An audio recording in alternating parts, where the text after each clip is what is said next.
రెండేళ్ల కూటమి సర్కారు పాలనలో ఏపీ ఆర్థిక పరిస్థితిపై సీఎం చంద్రబాబు ఇవాళ శ్వేతపత్రం విడుదల చేశారు. ఇందులో గత రెండేళ్లలో రాష్ట్రాన్ని ఆర్థికంగా నిలబెట్టేందుకు చేసిన ప్రయత్నాలను వివరించారు. అలాగే గత వైసీపీ ప్రభుత్వాన్ని కూడా ఆయన టార్గెట్ చేశారు. 2019-24 మధ్య ప్రజలు భయంతో రాష్ట్రంలో విధ్వంసంతో జీవనం గడిపారని, 2024లో ఎన్డీఏ విజయం ఊహించని విప్లవం. ఎవరు ఊహించినటువంటి విజయం. దాని వెనకాన మీరు ఒక్కసారి చూస్తే జరిగిన విధ్వంసం, భయంకరమైనటువంటి పరిస్థితులు, ఎవ్వరు కూడా ఫ్రీగా మాట్లాడలేని పరిస్థితి, ఇంట్లో నుంచి బయట కూడా వచ్చే పరిస్థితులని చాలామంది అయితే సఫర్ అయ్యారు. భయం, ఒక ఫియర్ సైకోతో బతికారు. ఒక సైలెంట్ రెవల్యూషన్, ఒక విప్లవాలు, చాలా విప్లవాలు చూసాం. 1982లో ఫస్ట్ టైం ఎన్టీఆర్ పార్టీ పెట్టినప్పుడు అది ఒక విప్లవం. పార్టీయే లేదు, ప్రజా తిరుగుబాటు.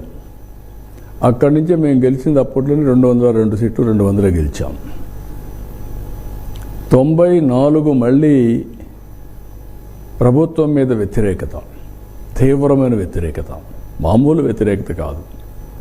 ఆ రోజు మేము గెలిచింది 26 సీట్లు కాంగ్రెస్ పార్టీకి వచ్చాయి. అపోజిషన్ రాగానే 26 సీట్లే వచ్చాయి. మొన్న వచ్చింది 57% ఓట్లు, 94% స్ట్రైక్ రేట్. ఆల్ ఎలక్షన్స్లో తెలుగుదేశమే ఒక ప్రభంజనం. కానీ మొన్న ఎన్డీఏ విక్టరీ అనేది ఊహించినటువంటి విప్లవం. అలాంటి విప్లవానికి కారణం కూడా మేము ఆ రోజు 7 వైట్ పేపర్స్ పబ్లిసైజ్ చేశాం. ఈరోజు ఆ తర్వాత ఎప్పటికప్పుడు ప్రోగ్రెస్ రిపోర్ట్లు ప్రకటించాలి, ఒక బాధ్యత తీసుకోవాలి, ప్రజలకు ఎప్పటికప్పుడు తెలియజేయాలనే ఉద్దేశంతో ఈరోజు ఈ కార్యక్రమానికి శ్రీకారం చుట్టాం. ఈరోజు నా ప్రజెంటేషన్ మొత్తం ఓవరాల్గా ఫైనాన్స్ మొత్తం మా వాళ్ళు ఒక 6-7 ప్రజెంటేషన్లు ఇప్పటికే ఇచ్చారు, ప్రజలకు చెప్పారు. ఎనర్జీ కానీ, అమరావతి కానీ, ఇరిగేషన్ కానీ అన్ని విషయాలు చెప్పారు. ఇది కాంప్రహెన్సివ్గా అన్నీ కలిపి ఫైనాన్షియల్గా ఏ విధంగా స్ట్రీమ్లైన్ చేశాం, వే ఫార్వర్డ్ ఏంటి, ఈ రాష్ట్ర భవిష్యత్ ఏంటి అనే విషయాలు ఎక్కువగా నేను డీల్ చేస్తున్నాను.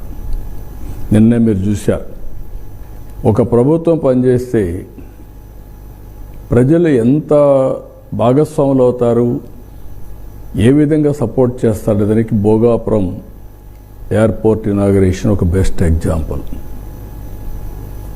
ఉత్తరాంధ్ర కదిలి వచ్చారు. అది ఒక ప్రాజెక్ట్ కాదు, అది వాళ్ళ కలలకు రెక్కలు, నాంది, కేంద్రం. ఎవరి ఫ్యూచర్నైనా సరే అనుసంధానం చేసుకోవడానికి అన్ని పనులు చేసి అది ఒక ఇంటర్నేషనల్ గేట్వేగా తయారు చేశాం. ఇరిగేషన్, ఎంప్లాయ్మెంట్, ఏఐ, స్టీల్ ఒకటి కాదు, అన్నీ కూడా కల్మినేషన్. అది ఆ యాంగిల్లో ప్రతి ఒక్కటి మీరు చూడాల్సిన అవసరం ఉంది. ప్రజలు కూడా ఆ యాంగిల్ని ఆలోచించాల్సిన అవసరం ఉంది. నెక్స్ట్, ఇక్కడ బ్రాడ్గా నేను చెప్పింది మీకు ఆంధ్రప్రదేశ్ జర్నీ సిన్స్ 2014. ఇక్కడికి వచ్చిన బైఫర్కేషన్ డెఫినెట్గా పెయిన్ఫుల్. బైఫర్కేషన్ చూస్తే కంబైన్డ్ ఏపీ పాపులేషన్లో అర్బన్ పాపులేషన్ 33.4%. బైఫర్కేషన్ అవగానే 31.5 ఆంధ్ర తగ్గిపోయింది.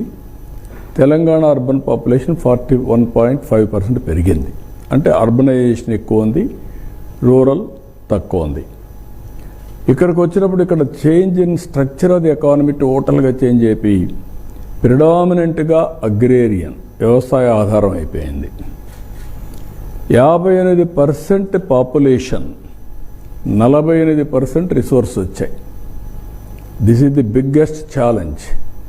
Population 58%, revenue 46%, loss of capital అగమ్యగోచరం. ఎక్కడ కూర్చోవాలో తెలియదు. బస్సులో నుంచి పరిపాలించాం. పడుకోవడానికి రూమ్ లేదు, ఉద్యోగస్తులు రావడానికి ఇది లేదు. అప్పుడు అక్కడి నుంచి తెప్పించినప్పుడు ఇక్కడ చూస్తే శనివారం ఆదివారం 1 డే ఎక్కువ హాలిడే ఇచ్చారు. 5 days ఏ వీక్ తీసుకొచ్చారు. స్పెషల్ ట్రైన్స్ వేయించాం. మళ్ళా అక్కడ ఫ్యామిలీస్ ఉంటారు కాబట్టి పోవాలి కాబట్టి ఉన్న పడంగా హ్యూమన్ యాంగిల్ అలాంటిదంతా ప్రయాణం స్టార్ట్ చేశాం. Disproportionate allocation of assets. నేను ఇప్పుడు కూడా గొడవలు పెట్టుకుంటే వచ్చేది ఏమి ఉండదు. కష్టపడితే దానికంటే 10 రెట్లు ఎక్కువ సంపాదించుకుంటాం. 2 రాష్ట్రాలు కూడా ఆ రోజు నేనే అభివృద్ధి చేశాను. సమైక్య ఆంధ్రప్రదేశ్లో తెలుగు జాతి కోసం చేశాం. తెలంగాణకు వెళ్ళింది. నేను ఎప్పుడో ఒకటి చెప్తాను, నాకు రిగ్రెట్స్ లేదు. అక్కడ తెలుగువాడు అనుభవిస్తున్నారు ఆ ఆస్తులన్నీ. కానీ ఇక్కడికి వచ్చినప్పుడు ఆ లాస్ జరిగింది. ఇక్కడికి వచ్చినప్పుడు గుర్తుపెట్టుకోవాల్సింది డెస్ట్రక్షన్. ఇది పెయిన్ఫుల్ అయితే ఇది విధ్వంసం. పెయిన్ఫుల్ భరించగలుగుతాం, విధ్వంసాన్ని సైకలాజికల్ ట్రామా కూడా అంత భయంకరంగా జరిగే పరిస్థితి వచ్చింది. Decline of state economy.